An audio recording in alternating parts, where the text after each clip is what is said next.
Hello and welcome to Wion's Global Leadership Series. We are coming to you from Colombo, and with me is the Prime Minister of Sri Lanka, Ranil Wickramasinghe. Prime Minister Wickramasinghe, welcome to Wion, sir. My privilege to be with you all. Thank you, sir. This is your fifth stint as the Prime Minister of Sri Lanka. Are you nervous? Fifth or sixth. Fifth or sixth? Take it as it comes. There are no other way to do this job. Would you call it your most challenging assignment ever in 45 years of your career? I think this is the most challenging appointment I ever had. Why did you take it? They say you've taken the job that nobody wanted. Well, someone had to take up the challenge to put the country's economy into order, to stabilize the political system, to bring the youth and the protesters all into the system and ensure the changes they want are also taking place. It had to be done. If I didn't take this, there could have been a disintegration of society. If you look at the politics of Sri Lanka at that time, when the parties were breaking up and this crisis was taking place, first with the gold-faced green protesters, others with the economy, I was quite worried as to where it was going. So were a very large number of other Sri Lankans.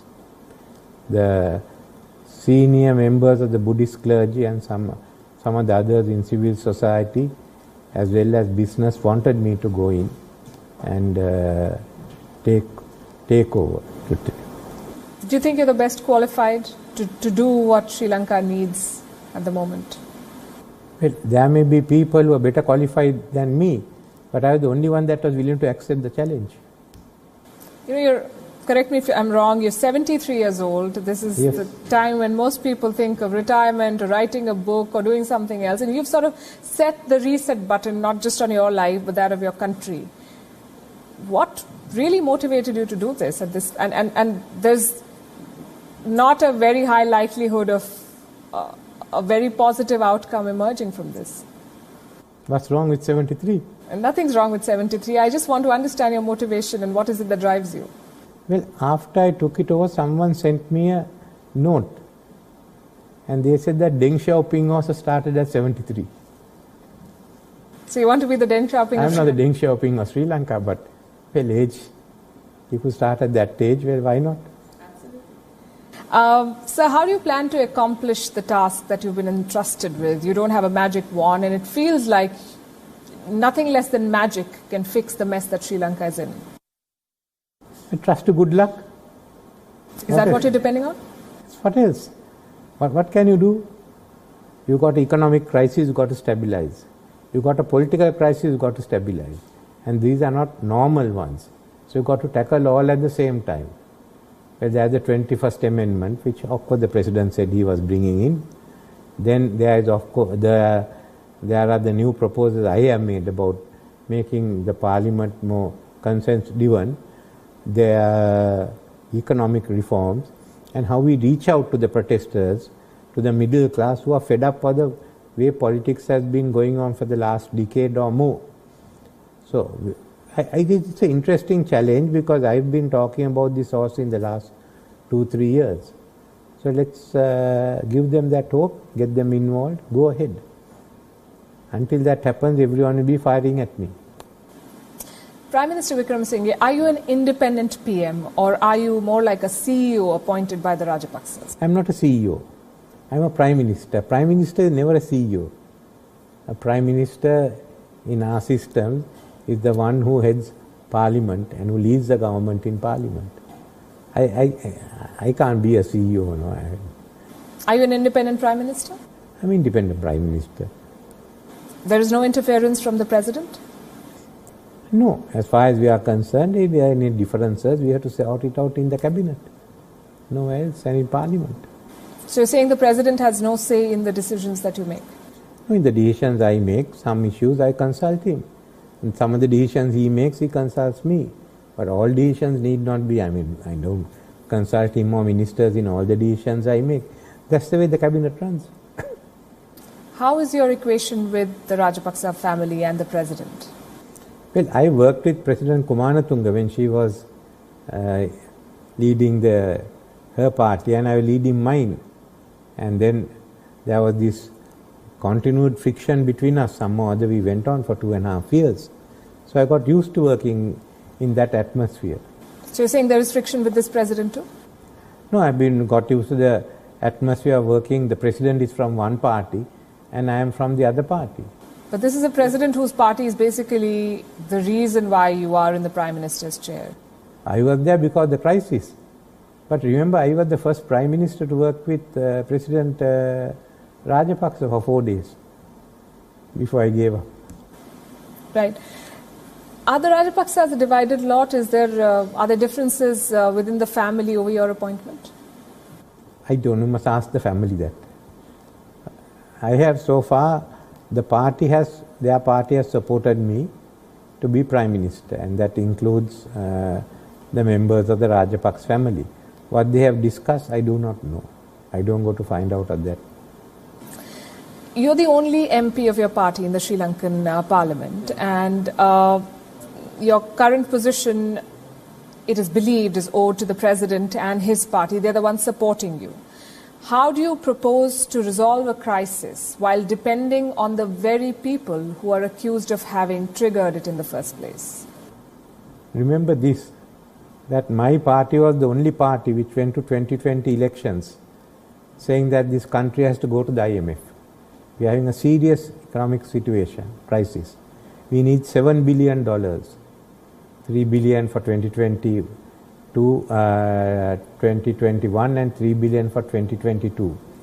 From there onwards, I have said we need the IMF. As a result of what we advocated, people didn't believe us. And we came down to just one seat. I was the only person who went into Parliament. I kept repeating the country is having an economic crisis. We have to go in. Others did not agree with me. Later on, some other members in other parties supported me. So at least I have credibility. Of course that you do. I have stuck to this position and I'm willing to sacrifice and even willing to get defeated for it. So I think that puts me on a different level from the others. Secondly, it was not the question of President Rajapaksa inviting me. I'll give you the whole background. As I said, the Bar Association brought in a resolution that the President should reenact the 19th Amendment. He should then abolish the executive presidency and try and get parties together to form a national government. So this was the proposal which was accepted by other parties. The SJB, the main opposition party, accepted it. You could see in it. Everyone went along this. And then came the time for the President to choose the Prime Minister. When he first called on the leader of the opposition. If I was him, I would have accepted it, because a week before that we had all decided that the leader of the opposition should be given the first chance of forming a government and we would support it. Otherwise, let anyone else form the government with the help of other parties. So he turned it down. And in this crisis of 9th of May, when the leader of the party, actual leader, Prime Minister Mahinda Rajapaksa, resigned, there was a lot of confusion in that party, and a lot of the members, backbenchers and some of the ministers wanted me to ask for the Prime Ministership. I said no. Mr. Premadasa has been offered, let him have that. The next day also, I think Field Marshal Fonseca was asked. But they had gone and insisted that I should be called. He had turned it down. Then the MPs had insisted that I should be called as Prime Minister, and the President agreed. So when I took over, the President, there was general consensus that there should be, President should bring the 21st Amendment, thereafter the executive presidency should be abolished, and to form an all-party government. I was not a party to those decisions, but I stepped in because others were not willing to take the challenge up. And I was backed actually by some of the backbenchers of the ruling party, and if some of the backbenchers of the leading opposition party, SJB, also told me, and if you have the opportunity, kindly take over the government and try and turn things around. Are you saying that you do not necessarily depend on the president's party?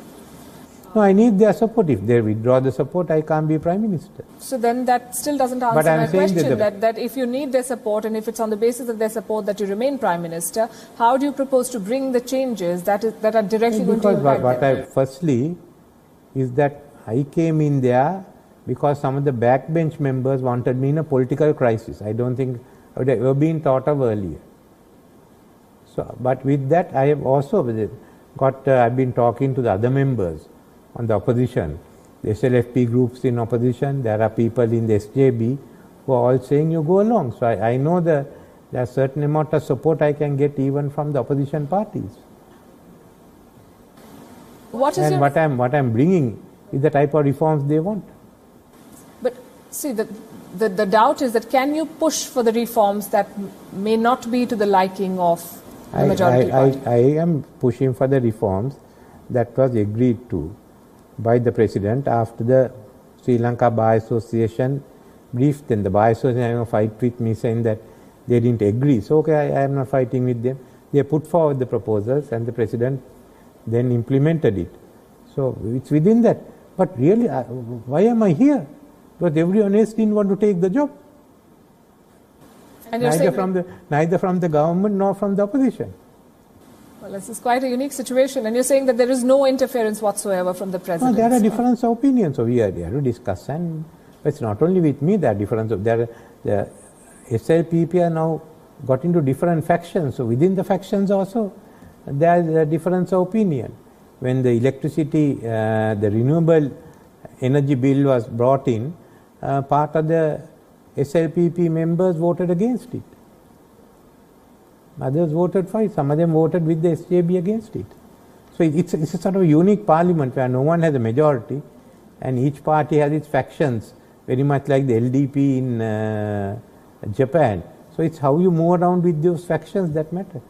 I'm sure you can use your experience to sort of work with all the factions together.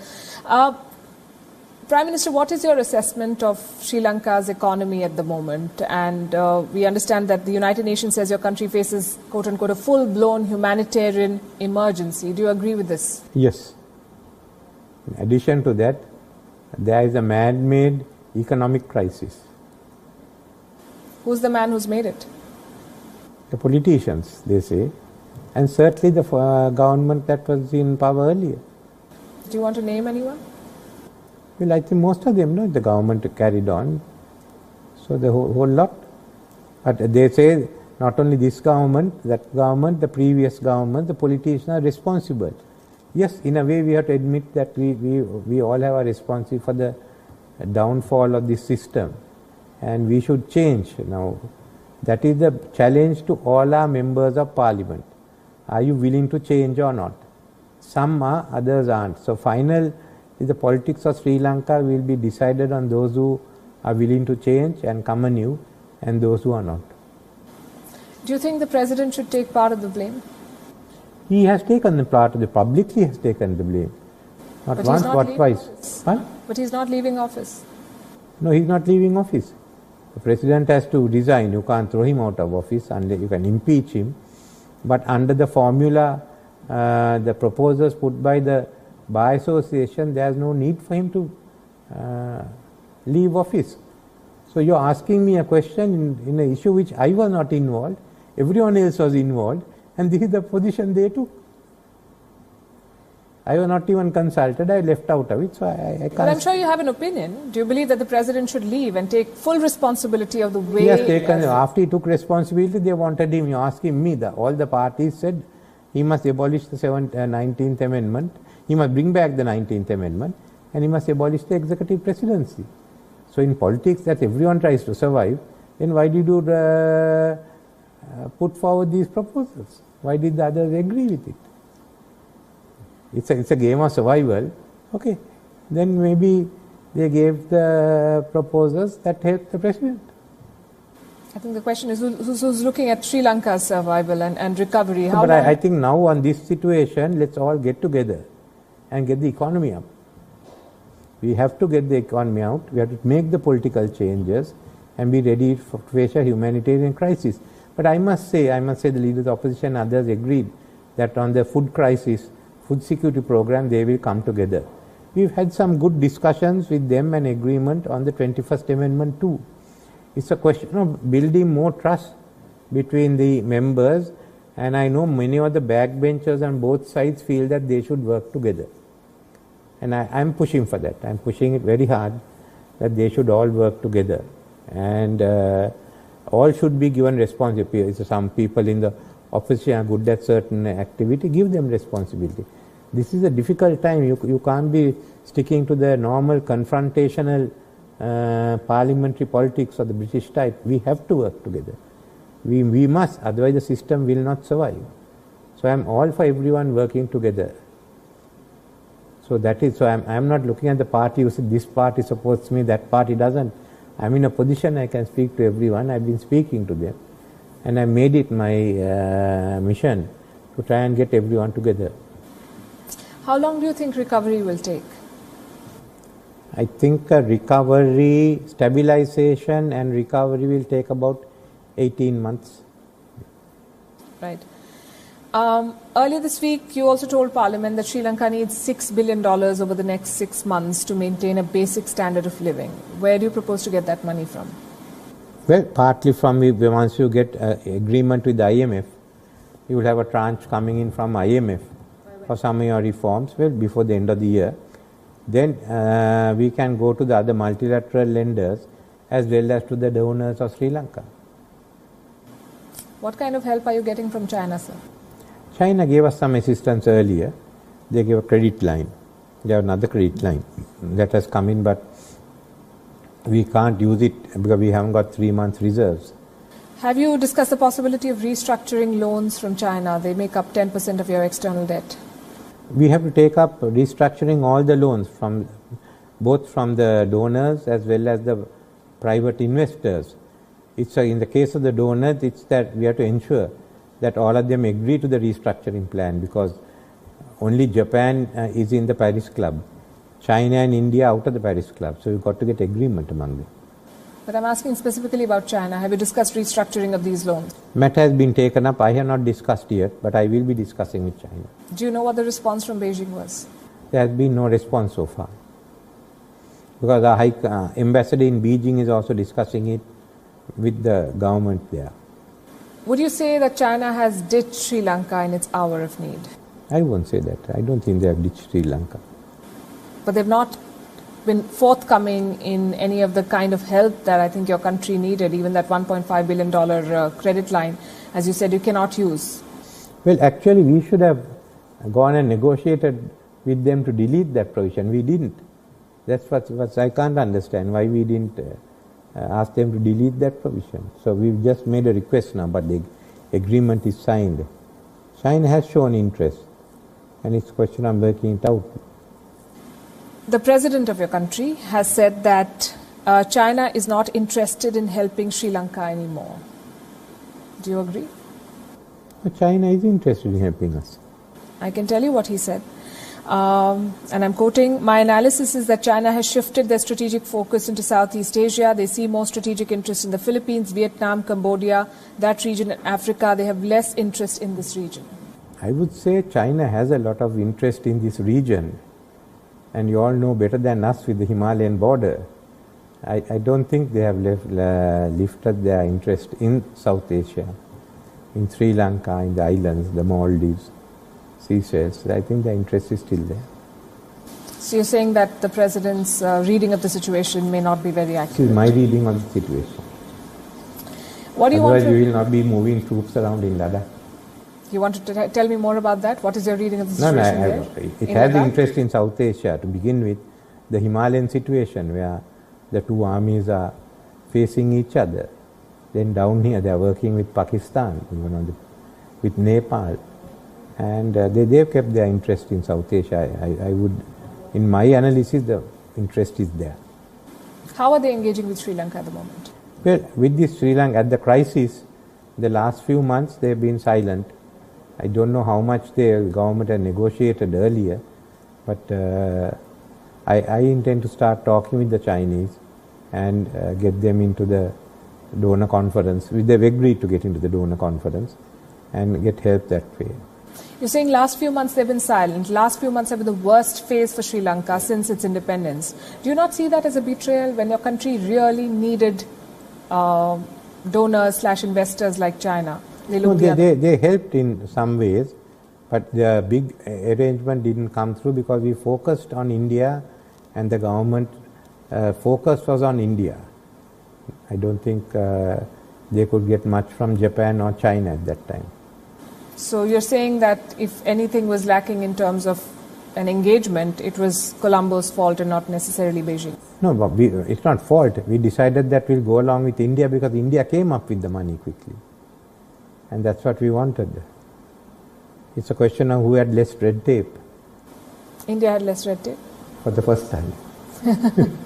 What is your expectation from India? No, you get help, and I must say Prime Minister, Minister of Finance, Minister of Foreign Affairs all took a personal interest, so we could work along that. Virtually a higher bureaucracy was working with us, so that was the reason, that more than any other country we could work with India, and things were getting settled by over the phone.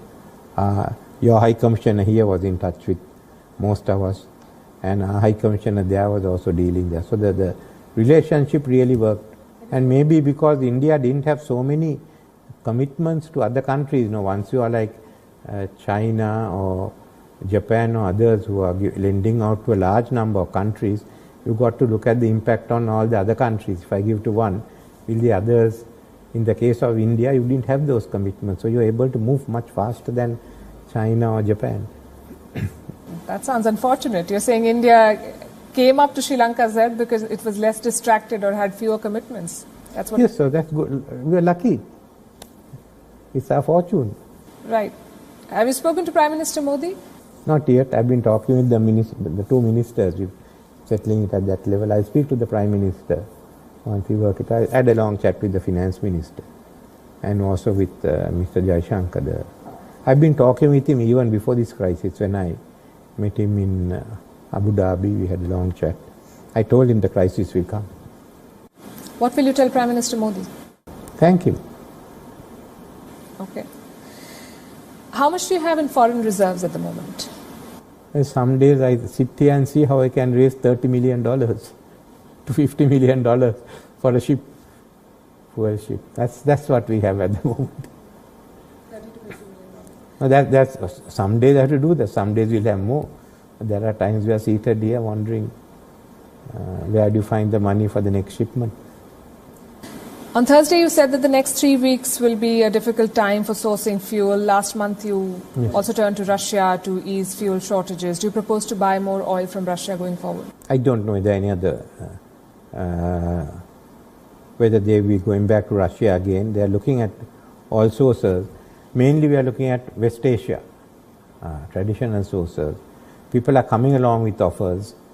There are a lot of offers now. I mean, basically, the offers exceed our requirements about fourfold, but how many of them can be realized, I do not know. Russia, we did buy a shipment from Russia.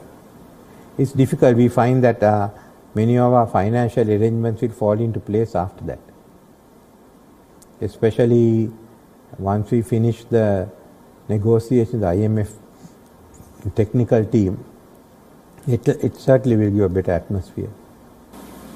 Russian oil is soon going to be subjected to the European embargo. Do you think that it's an unfortunate turn of events that countries like yours are being sucked into a faraway war with Europe's politics, having a bearing on you? I don't know whether one shipment in this crisis would make that much of a difference. The issue really has come with India and India's regular purchase, but then Russia and India has had a long economic relationship, which India will not sacrifice for the sake of their security dialogues. So that's where India is facing it. We just had one shipment, but as far as the food is concerned, there is no embargo on food, so you could get it. But what we require is more rice than wheat. So, how do you see Europe's and the West's approach on this? As I think Minister Jaishankar said that Europe's problem is the world's problem, but your problem is your own to deal with.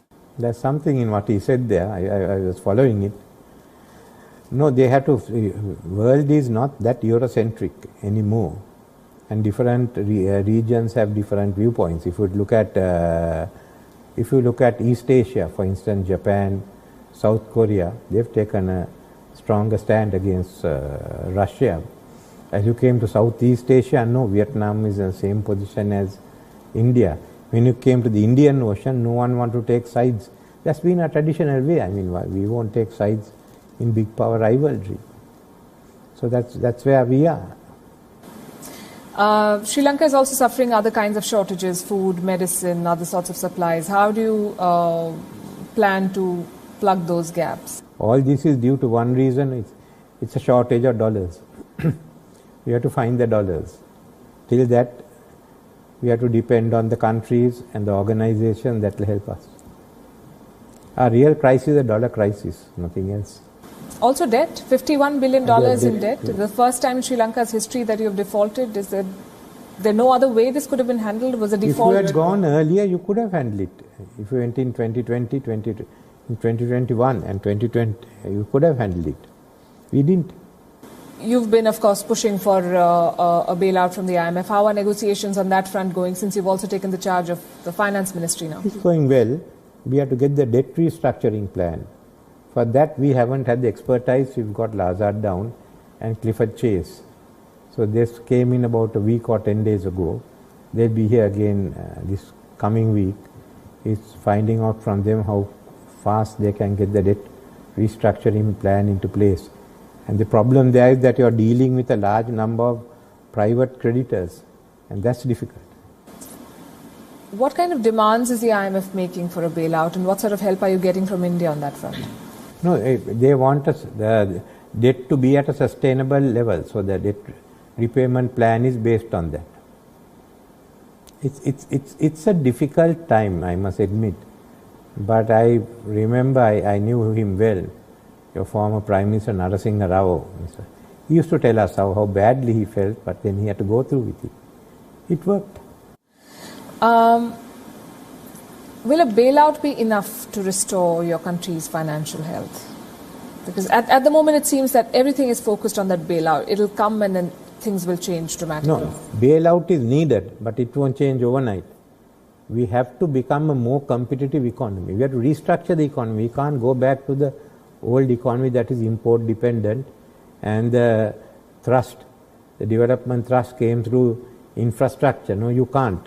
You have to go into an economy that is highly competitive, it's export oriented, and we can mobilize more support. We need to have more investments, change in our investment laws, more dynamic private sector. All that is needed. Those changes have to come about gradually, and you have to go back. We can't be falling back. We are becoming a upper middle we want to be upper middle income economy. We have fallen back. We must go to that. We must ensure the younger people, the ones who are rebelling today, will have a good future, and there will be a strong economy, and we will become a prosperous country. So we have to go for that, and a lot of changes have to be made. This type of economy, which is partially controlled, has reached its end. The market economy performed, the controlled economy didn't.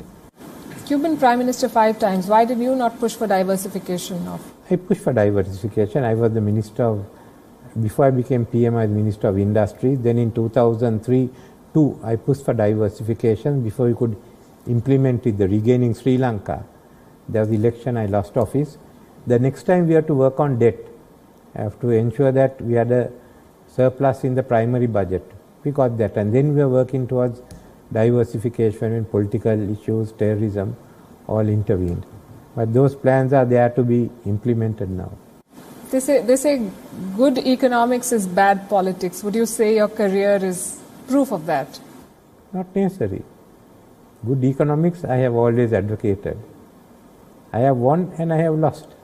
No regrets on those. You plan Credibility is there. Yes, absolutely, absolutely. That's most important, I think. You're going to present the interim budget. You've already announced that you're going to slash infrastructure project and transfer some of that money into welfare projects. What are the other proposals that you're considering? Main one is transferring finding additional funds to pay the increase in interest rates and more money for welfare projects. Rest is bringing back the tax system that prevailed in 2019. We are also looking at some other proposals. We haven't finalized it yet, but there have been many proposals. It's trying to get the government back into the old track of having financial discipline and strengthening the powers of parliament to control public finance. Apart from economic reforms, you're also looking at political reforms, and there's a lot of talk around the constitutional amendment, the 21st Amendment being discussed, which will weaken the powers of the president. What is the progress on that front? Well, we had 2 rounds of discussions with the party leaders, and there was an agreement. Now, this was sent to cabinet last week, went at the last moment, so there was a request for more time. It will be taken up at the next meeting, and thereafter the 21st Amendment would be presented to the other party leaders. We also have to wait the outcome of a court case which the SJB has initiated, which will also give a ruling on the powers of the president vis-a-vis the ministries. So we may have to amend it if the court case is different from our draft. So you're saying that the cabinet did not approve it because they did not get enough time? No, we brought into cabinet just that as it started, so their members asked for more time to go through it. That's it. According to some of the reports that I read, I think there was stiff resistance from the ruling party of this over this amendment. There was stiff resistance from the ruling. No. He brought it. They brought it in only at the last minute. There was earlier discussions and disagreements within the ruling party, but this was finally brought in, and the ministers wanted more time to go into it. I mean, it was brought in as the cabinet started, so you can understand that. I will give you a quote from Sagar Kariyavasam, ruling SLPP General Secretary. He said, people are facing difficulties without essentials. We have to think of settling the economic issues first before trying political solutions. Many reports I've read have said that a section of the ruling party, SLPP, is averse to bringing in 21A. No, that was said before the cabinet meeting, and so far I have not received any major adverse reactions from them. I have not heard of anything. So I presume it will most probably be up in cabinet for discussion on Monday. Before we presented, yes, there was Mr. Kariyavasam and Mr. Basil Rajapaksa met me. Also, then met the other parties, but then it was presented to cabinet that evening. But it came at the last minute. The party leaders, the drafting committee finished work only at about 3 o'clock or so. So they gave a copy at 4 o'clock, and all the ministers have copies, but I have not heard of any major reactions on this draft. You think the SLPP is on board now? I get the feeling, yeah. And the president? The president? President seems, yes, certainly. He is in favor of an amendment that is going to weaken his office? Yes, that's what he promised earlier. When the others put the proposal, it was still to his advantage, not to his disadvantage. Prime Minister, how do you plan to meet the demands of thousands of protesters who are vocally campaigning for the ouster of President Gotabaya Rajapaksa? Well, we said the protest can, in my view, the protest can go as can take place as long as it's peaceful. As far as the Goldface and the Gota Go Home village is concerned, no, we will give protection for it. Both police and army have been asked to protect the town, give them whatever facilities they want. No, I suppose they have the right to ask that the president should go. But what I see here is sort of the protesters who wanted the president to go home, and then the resolutions by the Bar Association and some other civil society, which focused on basically the constitutional reforms. So they have diverted at some stage. One group is not for the constitutional reform, they want the president to go. While the other group wants constitutional reforms which will reduce the powers of the presidency and then abolish it. all of them were together, but this is where the paths have sort of separated. So that's the issue, that those groups have to talk among themselves.